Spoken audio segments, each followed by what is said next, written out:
লোটার একটা সীমা থাকা উচিত। আমি তো নদী খুঁজে পাচ্ছি না, যেদিকেই তাকাচ্ছি দেখছি গর্ত, বড় বড় গর্ত। ট্রাক ঢুকছে, বালি বেরোচ্ছে, টাকা তৃণমূলের পকেটে। ট্রাক ঢুকছে, বালি বেরোচ্ছে, টাকা তৃণমূলের পকেটে। জমিয়ে যান, জমিয়ে যান। 2021টা শুধু আসতে দিন, মানুষের ভোটে নির্বাচন হবে। যেখানে যেখানে টাকা রেখেছেন সেখানে সেখানে পৌঁছে যদি টাকা না বার করে নিয়ে আসতে পেরেছি, তাহলে আমরা দিলীপদার ভবিষ্যৎ প্রজন্ম নই। চ্যালেঞ্জ থাকলো, লুকিয়ে নেই। দুটো লাইন বলবো। কি বলবো? দুটো লাইন বলবো। কি দেখেছেন? দেখেছেন চারিদিকে এখন নীল সাদা হচ্ছে। কি দেখেছেন? চারিদিকে নীল সাদা হচ্ছে। দেখবেন পারলে থানাটাও নীল সাদা রং করে যাচ্ছে। নিজেদের মুখেও একটু লাগান নীল সাদা। যারা যারা এসব করছেন, নীল সাদা রঙের কি মহিমা। নীল সাদার একটা নবান্ন বানিয়েছে। কি বানিয়েছে? নীল সাদার নবান্ন। পরের লাইনটা জানেন? নীল সাদার নবান্ন। আর দিদি, তোমার বিদায় আসন্ন, তুমি তৈরি থাকো। 14 তলায় পৌঁছেছে। কোথায়? 14 তলায়। আর গরিব মানুষের যে পেটে ভাত জুটছে না, চাকরি জুটছে না, সেসবে খবর আছে। বলছে কৃষকদের জন্য আন্দোলন করতে হবে। ভাই, কৃষকদের জন্য টাকা দিচ্ছিলেন নরেন্দ্র মোদী 6000 টাকা করে। বললেন সেই টাকাটা কৃষকের অ্যাকাউন্টে চলে যাবে। কার অ্যাকাউন্টে যাবে? ওই মাসিমার অ্যাকাউন্টে। কার অ্যাকাউন্টে যাবে? ওই কাকার অ্যাকাউন্টে। কার অ্যাকাউন্টে যাবে? ওই দাদাটার অ্যাকাউন্টে। সবাই চাষ করো কিনা? ভাগ চাষি আছে কিনা? এলাকায় কোনোভাবে চাষ করে খাও কিনা? হাত তুলো, কতজন চাষি আছে? আচ্ছা, চাও মাসে 6000 টাকা করে? বলো জোরে, চাও? নান্টিরা চায়? দিদি চায়? ভাইপো চায়? কেন? বলছে তারাও চায় না, এমনটা না, তারাও চায়। কিন্তু কিভাবে চায়? আচ্ছা, আগে আমাদের দেশের বাড়িতে আমি যখন থাকতাম কাঁথিতে, তখন বাস চলতো। কিরকম বাস চলতো? দীঘা, হুমগড়, ভায়া এগরা চলতো।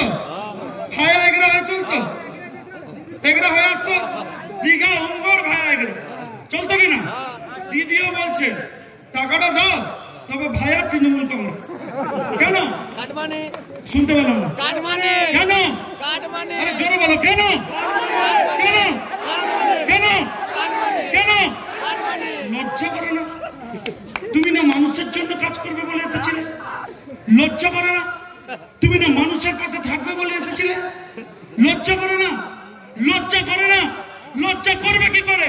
কারণ গনগনির টাকা গনগনিয়ে গড়বেতার বাইপাস করে বেরিয়ে চলে গেছেন আন্টিদার পকেটে। লজ্জা করবে কি করে? এখানে এসে ঘোষণা করে বলেছিলে যে গনগনিতে বানাবো। কি বানাবো? পর্যটন কেন্দ্র। কি বানাবো? পর্যটন কেন্দ্র। একটু সময় পেলে যাবেন, ঘুরে আসবেন। কি পর্যটন হয়েছে? আর একটা নতুন অংশ হয়েছে। আগেকার দিনে আমি হাসপাতাল বলতে কি বুঝতাম? সিপিএম এর সময় তো 2-1 গাছে লোক বেঁচে টেচে বেরোতো।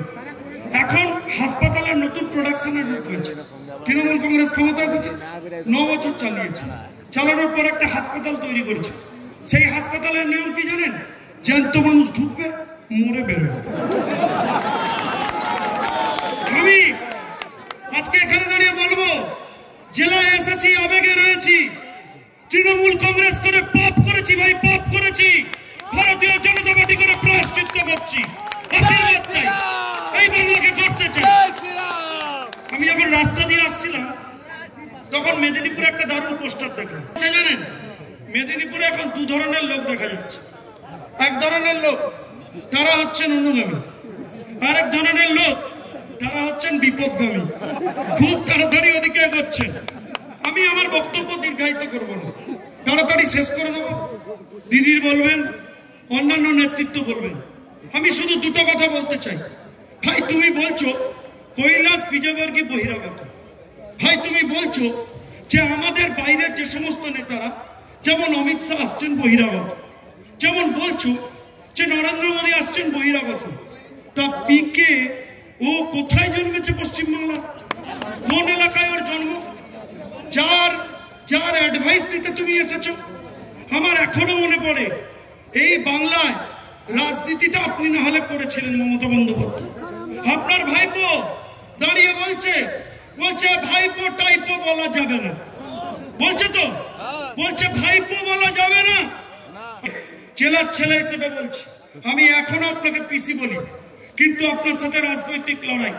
যেদিন আপনাকে আপনার ভাইপো বের করে দেবে, আমাদের দরজা খোলা থাকবে, আপনি নিশ্চিন্তে এসে আশ্রয় নেবেন। কারণ বাংলার মানুষ আপনাকে মসনদ থেকে নামিয়ে দেওয়ার পরেও আমরা গণতান্ত্রিক প্রক্রিয়ায় সোনার বাংলা গড়ব, আর সেই বাংলায় বিরোধীরাও থাকবেন। কিন্তু মনে রাখবেন, আপনাদেরকে আমরা তখন শেখাবো। কি শেখাবো? দিলীপ দা বলেছেন শুধুমাত্র বদলাও হবে, বদলও হবে। তাই দিলীপ দার টনটুনেই বলবো, কি বলবো? আমার অন্য কথা, নো, মারা যাবে না, মৃতদেহ মেরে আমি খুনের দায় যেতে রাজি নই। আমি ছেলেদের বলেছি, তৃণমূল কংগ্রেস রাজনৈতিক ভাবে মৃতদেহে পরিণত হয়েছে, তাকে মেরে আমাদের একটা ছেলেও বিপদগ্রস্ত হবে না। তৃণমূলের জন্য দুটো লাইন। কি দুটো লাইন? মেরেছ কলসির কানা, তাই বলে কি প্রেম দেবো না? এখানে হাততালি দিলে হবে না, এটা তো ট্রেলার, এটা তো বিজ্ঞাপন। খন্ডায় বুঝিয়ে দিয়ে যাব যে কোন ধরনের প্রেম তোমাকে দিতে হবে। একটা রাজনৈতিক দল, সেই রাজনৈতিক দলের বিরুদ্ধে ভারতীয় জনতা পার্টি লড়ছে। প্রতিদিন আমাদের কর্মী খুন হচ্ছে।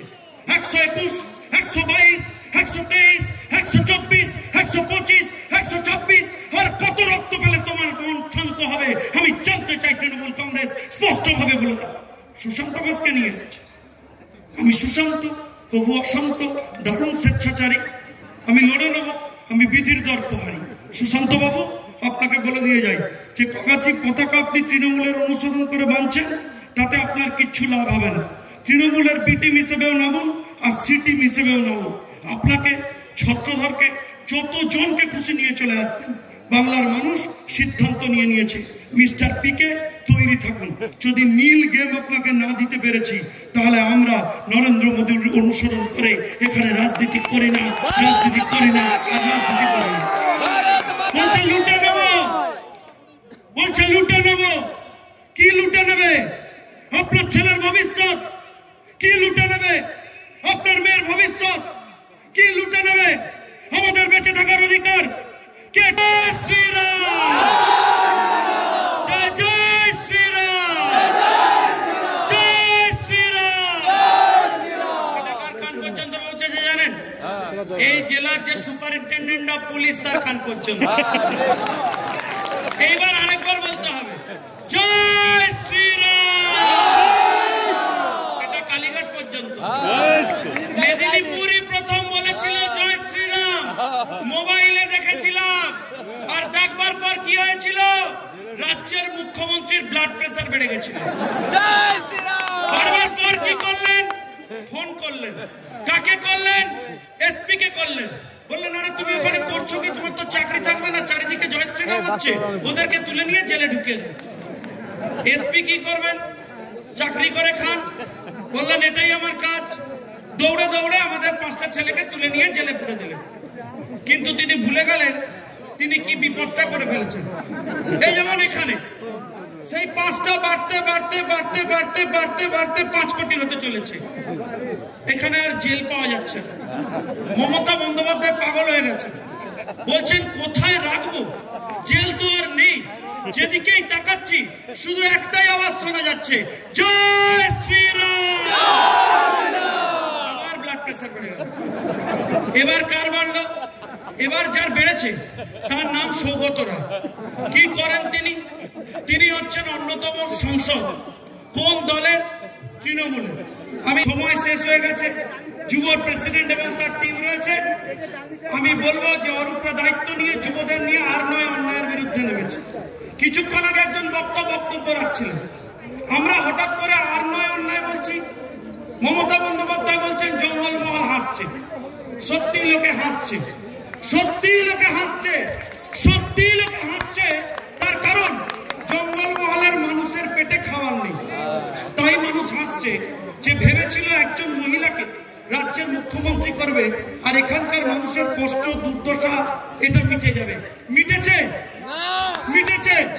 বলুন, জঙ্গলমহল মিটেছে? আছে বাড়িতে চাকরি? আছে যুবক ছেলেরা ভবিষ্যৎ আছে? চাকরি আছে।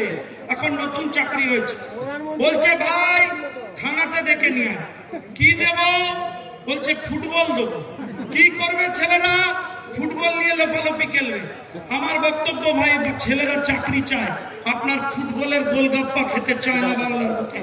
এরপরে এই জঙ্গলমহলে ফুটবল খেলা নিয়ে আসবেন, আপনাকে ভালো করে কগল দিতে হয়, তার জন্য আমরা তৈরি হচ্ছি। আপনি রেডি হন, শুধু নির্বাচনের জন্য। বললে হবে না, এরপরে জয় শ্রীরাম বললে লোকটা মরে যাবে। যে মরে যাবে তার নাম সুপারিনটেন্ডেন্ট অফ পুলিশ।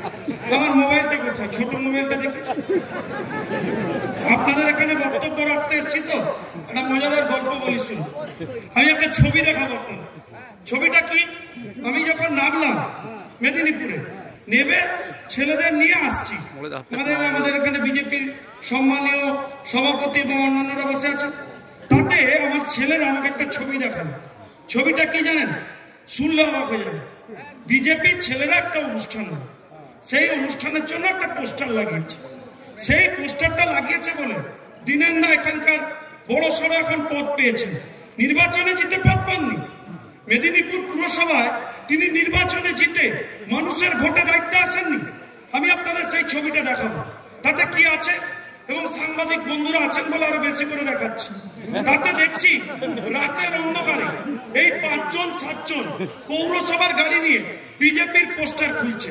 এই দেখুন, চুরি উপর সে সিনা জোরি। কার পোস্টার খুলছে? ভারতীয় জনতা পার্টির পোস্টার খুলছে। আজকে এখানে উনবাড়ে আপনাদের এলাকায় দাঁড়িয়ে মেদিনীপুরের ছেলে হিসেবে প্রতিজ্ঞা করে যাচ্ছি, 2021-এ যদি তৃণমূল কংগ্রেসকে পোস্টার না বানিয়ে দিতে পেরেছি, তাহলে আমরা নরেন্দ্র মোদীর ভবিষ্যৎ প্রজন্ম।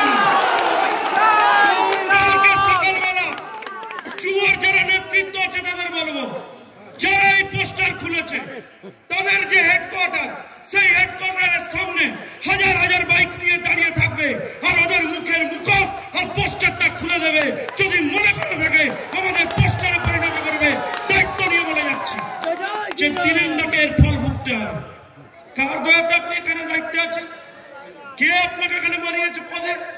আপনাকে দায়িত্ব দিয়েছে ক্ষমতায় চলে যাওয়ার পর নির্বাচনের ওপর